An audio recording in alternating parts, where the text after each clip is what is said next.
当年国庆大典拢有国军的表演，三军联合乐队有史以来头一摆，甲三军的二队进行大兵力阵型的变化。另外，宪兵快速反应连的兄弟呢，骑重机表演花式的队形。海军陆战队、特勤队将这个进攻打击恐怖分子的场景搬上凯道，展现因保护国家的决心。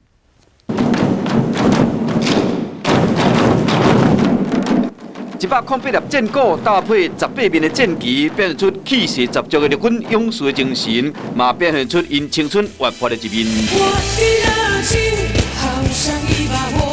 佮将进攻的场景搬上凯道，俗称乌衣部队的海军陆战队两车精索特勤部队，带来反恐战斗的表演。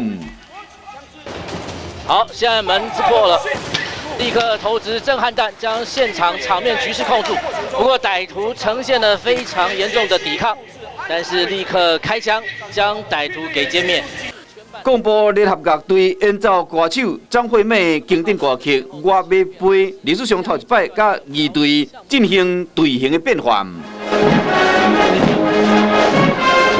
三军二队操6公斤重的步枪，动态变化队形，透过美术时旁修，稳定的六角形代表国防武力的坚强。更清楚的看到双十 V 字形以及台湾地图。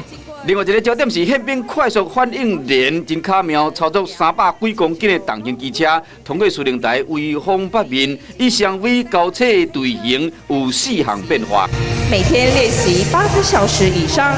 经过至少1个月的密集训练，有国军的表演，和108年国庆大典更加好看。